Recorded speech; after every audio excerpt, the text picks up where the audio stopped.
सिया राम जय सिया राम जय सिया राम जय सिया राम जय सिया राम।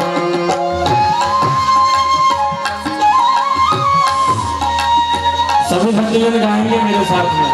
हरि ओम शास्त्रशीरेखा पुरुषः शास्त्राक्षा शास्त्रपाता सभौमिकं सर्वतत्त्वाद्यतजाङ्गुलं पुरुष एवेदगुं सर्वं यद्भूतं यच भाव्यं माउतामृतत्वशेषानो यदन्नेनातिरोहति एतावान्त्यमहिमा तो जायाच्च पूरुकः पादोस्य विश्वा भूतानि त्रिपादस्यामृतं दिवि त्रिपादोद्भव दैत्पुरुषः पादोदेहा भवतु नः ततो विक्मं विक्रामशासनानतने अभि ततो विराज जायत विराजो अधिपूरुकः सजातो अत्यर्जत पश्चात् भूमिमथो पुरः तस्मात् सर्वभूतः समृतं बृहदाज्यं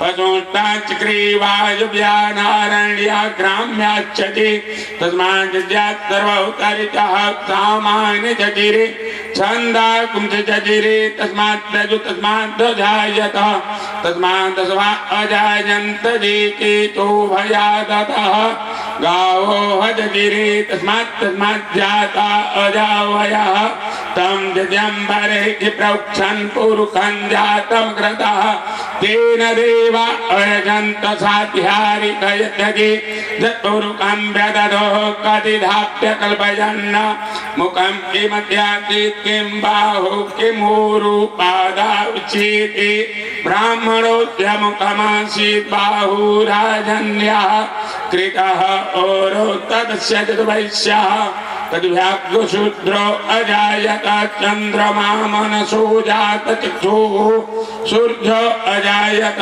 श्रोत्राद्वायुश्च प्राणश्च मुखा अग्निरजायत नाभ्या आसीदन्तर्घ्यगं शीघ्रोर्घ्योः समवर्तत तद्भ्यां भौमस्थितः श्रोत्रात् कालोकान् अकल्पयन्नादिपुरुषेण हविका देवा जजमतन्वतपसन्तोष्यासीदाज्यं ग्रीष्ममहान्तर्धविः तप्तात्या संपरिधयिभिः तप्ततमिधः कृताः देवा जजन्तन्वाना अवदन् पुरुषं पशुं माजेन जमजन्त देवा तानि धर्माणि प्रथमान्यासन्न तेहनाकं महिमानः सचन्तत्र पूर्वे ताभ्याः सन्ति देवाः।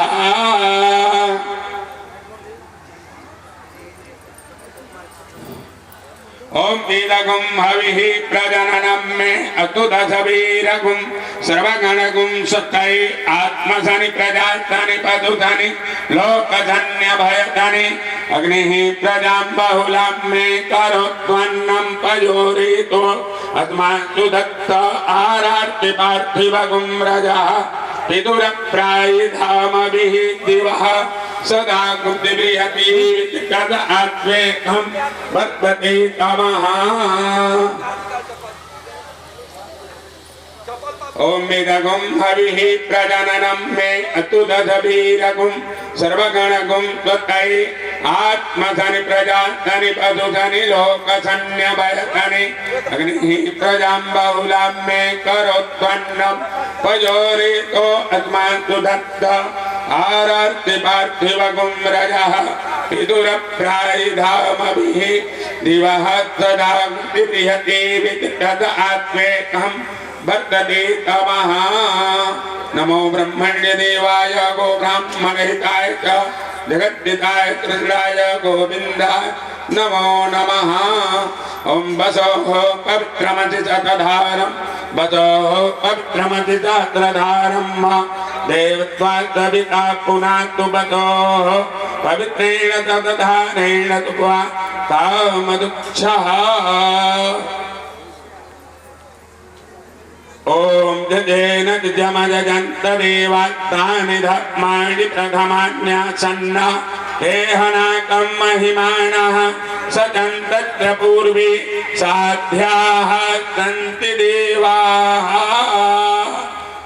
मंत्रपुष्पांजलिं समर्पयामि नमस्करोमि नमः सर्वहितार्थाय जगदाधार हेतवे साष्टांगोऽयं प्रणामन्ते प्रयत्नेन मया कृतः पापोऽहं पापकर्माहं पापात्मा पापसम्भव त्रायमां पुण्डरीकाक्ष सर्वपापहरो भव यदक्षरं पदभ्रष्टं मात्राहीनं यद्भवेत् तत्सर्वं क्षम्यतां देव प्रसीद परमेश्वर। श्री सीताराम नाम महाराज की सभी से करबद्ध प्रार्थना है कि यथास्थान विराजमान हो जाएं। ईस्वी से चला रहा।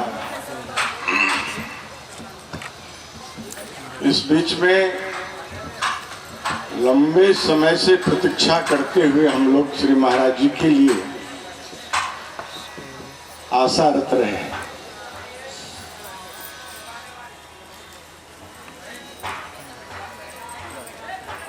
स्वास्थ्य के कारण महाराज जी आ नहीं सके, शरीर से तो नहीं आ सके, लेकिन स्वास्थ्य खराब होने के बाद भी महाराज जी का हृदय यहीं पर था।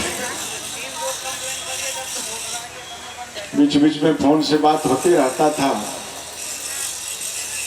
जब विवाह का कार्यक्रम शुरू हुआ तब महाराज जी से बात हुआ था। तो महाराज जी बोले जो आपका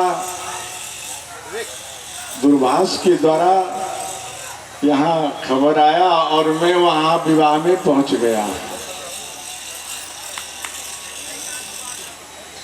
अभी भी महाराज जी का स्वास्थ्य ठीक नहीं है। कल महाराज जी को व्यास गद्दी पर विराजमान होना था, लेकिन स्वास्थ्य के कारण मैं बोला आप बिल्कुल मत आइए, आप केवल विश्राम करें। अभी पुंडरीक जी को मैं बुला लिया था एक दिन के लिए। अभी भी हम यही चाहेंगे जो महाराज जी का अपना जो इच्छा हो, जितना समय देने का उतना ही देंगे। मैं चाहूँगा जो विश्राम में विशेष समय लगे तो महाराज जी स्वस्थ हैं। मैं इस बात को कई बार मैंने बोला हूँ, मुझे कथा तो नहीं करने आता है, लेकिन कथा में मैं कहीं कहीं सुनता हूँ वो गोपी का प्रेम जो है वो शब्द मुझे याद आता है। तो ठाकुर जी एक दिन बहाना बनाए, जो भाई नारद जी थे, नारद जी से बोले, जो उनको नारद जी को दर्शाना था जो प्रेमी कहाँ है, हमारा प्रेमी कहाँ है, वो उन्होंने दर्शाया और कहा जो मेरे पेट में दर्द हो रहा है, अगर कोई औषधि दे दे तो ठीक हो जाऊंगा। कई तरह का औषधि आया, लेकिन वो औषधि से तो होना नहीं था ठीक। तब नारद जी से बोले इससे काम नहीं चल रहा है, अगर कोई प्रेमी अपना चरण धोके दे दे तो मैं स्वस्थ हो जाऊंगा। संपूर्ण द्वारका कहाँ कहाँ नहीं नारद जी घूमे, तो सबसे पहले रुक्मिणी जी के ही पास गए थे। तो उन्होंने कहा ना ना ना, तो हमारे प्राणनाथ हैं, हम अपना चरण धोके कैसे दें। कहीं नहीं मिला। तब ठाकुर जी बोले जो नारद जी थोड़ा सा ब्रज में भी जाकर के देखो आप, अगर वहां कोई प्रेमी मिल जाए तो काम बन सकता है। नारद जी ब्रज में आए, संवाद सुनाए, एक साथ हजारों चरण सामने आया, नारद मेरा धोलो, नारद मेरा धोलो, नारद मेरा धोलो। तो नारद जी बोले जो देखो वो तो ठाकुर भगवान है, तुम लोग को तो काम ठीक नहीं है, अपराध लगेगा, नरक मिलेगा तुमको। तो बोले 1000 बार मैं करोड़ों बार नरक जा सकता हूँ, लेकिन नरक जाने से यदि कन्हैया का स्वास्थ्य ठीक हो जाए तो मैं 1000 बार नरक जाऊंगा। हम लोग का भावना यही होना चाहिए।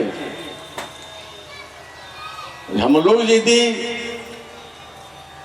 महाराज जी के कुशल का कामना करें तो महाराज जी स्वस्थ रहेंगे। अब मैं तो ये कह रहा हूँ, मैं तो महाराज जी से मेरा बार बार बात होता है तो मैं यही बात बोलता हूँ, आप लोग को भी मैं बता देता हूँ, शरीर का कोई ठीक नहीं है। जिस शरीर को लोग फेंक देगा गंगा में, वो पुण्य, जिसको पुण्य होगा, जिसका पुण्य जमा होगा वही गंगा में जा सकता है, नहीं तो देखते हो नाला में पड़ा रहता है तो लाश सब। ये सब जो लाश है ये सब नाला के किनारे वाला है। गंगा में जाए उतना पुण्यवान मैं नहीं हूं, लेकिन मैं ये जरूर कह रहा हूं, असत्य कह रहा हूं, अगर हमारा आयु महाराज जी को लग जाए और ये स्वस्थ रहे तो मैं पूरा आयु महाराज जी को दिया। कामना यही है। आप लोग भी जितनी महिला हैं सब आंचल उठा करके महाराज जी को आशीर्वाद दीजिए कि महाराज जी स्वस्थ रहे। आंचल उठाइए आप लोग, महाराज जी को आशीर्वाद दीजिए। सब पुरुष लोग हाथ उठा करके महाराज जी को आशीर्वाद दीजिए, महाराज जी स्वस्थ रहे। और हम लोग के बीच में महाराज जी दर्शन देते रहे। पिछली बार महाराज जी को आना था तो समय कम मिला, हम बोले जी इतने के लिए महाराज इतने दूर से परिश्रम करके आएंगे, स्वास्थ्य ठीक नहीं, तो कम बुद्धि के कारण मैं मना कर दिया महाराज जी को, आप 1-2 दिन के लिए मत आइए। जबकि टिकट बन गया था सर, 1 लाख रुपया से ऊपर का टिकट बना था सभी लोगों को, लेकिन अब हमारे मुंह से निकल गया तो महाराज जी उस विषय को बड़ा गंभीरता से ले लिया। तो खैर गंभीरता से लिए अच्छा ही रहा, महाराज जी का स्वास्थ्य अनुकूल नहीं था, लेकिन दूरभाष के द्वारा महाराज जी से बात हुआ था।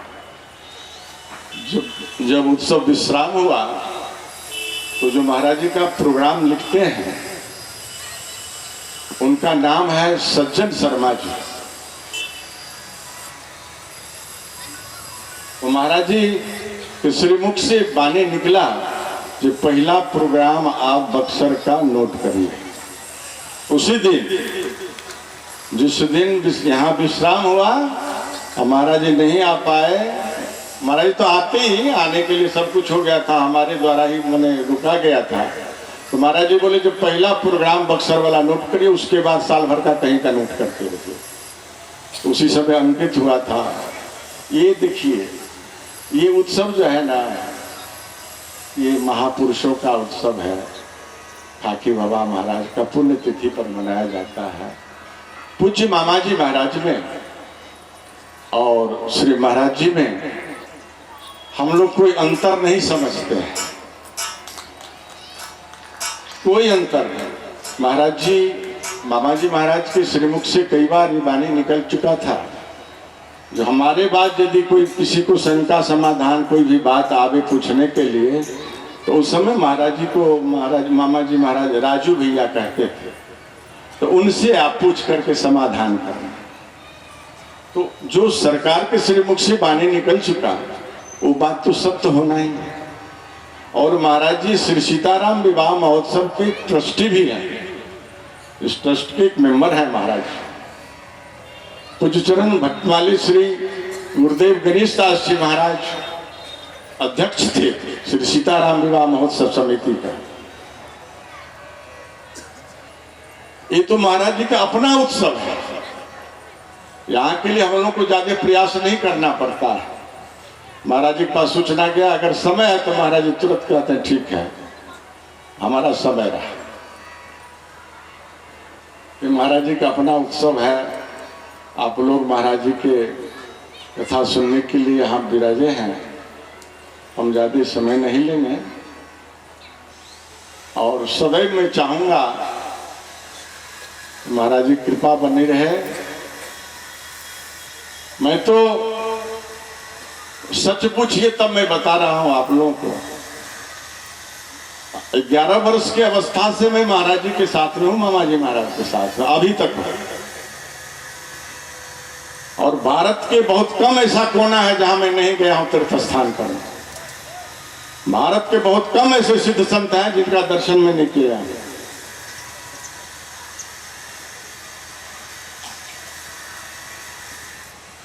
महाराज जी बोले मामा जी महाराज बोले यदि कथा सुनना हो तो जिस महापुरुष ने कथा सुना है, जिस महापुरुष ने अध्ययन किया, उनका सुनना चाहिए। ये बाल बढ़ा के वो क्या कहते हैं, आजकल वो दुकान खुला है कटिंग शटिंग करने वाला, वो साथ में चलते हैं बहुत सारे प्रवक्ता। मंच पर आने से पहले सजावट होता है। महिला प्रवक्ता को तो बहुत मैंने ऐसा सुनने को मिलता है। महाराज जी कहते हैं जो महिला को तो व्यास गद्दी पर बैठना ही नहीं चाहिए, बात सत्य है। खैर ये हमारा विषय नहीं है, महाराज जी कथा हम आप लोगों को सुनाएंगे। तो मैं तो ये कह रहा हूं जो आजकल के युग में भारत में अगर कोई युवा प्रवक्ता में है तो पूज्य महाराज जी का कथा सुने। भारत के महान ऋषि हैं महाराज जी। इस ऋषि का दूसरा कोई जोड़ा नहीं। जिस तरह से मामा सिंगल पीस थे, दूसरा कोई पीस नहीं हुआ। होने वाले का तो मैं नहीं बता सकता कि भगवान एक से अच्छे अच्छे प्रवक्ता को भेज सकते हैं, लेकिन मामा का जो व्यवस्था रहा, कहकर पात्री जी महाराज कॉलेज में जब करपात्री जी का विदाई होने लगा था तो करपात्री जी बोले, महाराज जी के नाम लेकर बोले, जो हमारा दक्षिणा ये नहीं है, हमारा दक्षिणा ये है जो आपके अंदर जो दैन्यता है उस दैन्यता का एक छींटा मुझे मिले, यही हमारी दक्षिणा है। ऐसे ही से महापुरुष के कथा सुनना चाहिए। आजकल पहले तो मामा जी महाराज कहते थे कि 500 भगवान घूम रहे हैं, आजकल तो हमको लग रहा है 5000 भगवान घूम रहे हैं। उस भगवान के फेरा में मत पड़िएगा। कोई कथा सुनना हो तो भारत के ऋषि सबसे कथा सुनिए जिन्होंने जीव का कल्याण किया। और आप लोग कामना करिए जो महाराज जी स्वस्थ रहे। हर साल यहाँ पधारे महाराज जी। महाराज जी का उत्सव है। मैं कल बताया ना, ये उत्सव हम लोगों के बस की चीज नहीं, जिनका उत्सव है वही कर रहे हैं। ये महापुरुष लोग की कृपा से चल रहा है। अब जाते मैं नहीं बोलूंगा, महाराज जी कथा आप लोग सुने। श्री राम जय राम जय जय राम, श्री राम जय राम जय जय राम, श्री राम जय राम जय जय राम, श्री राम जय राम जय जय राम। बोलो सियावर रामचंद्र भगवान की जय।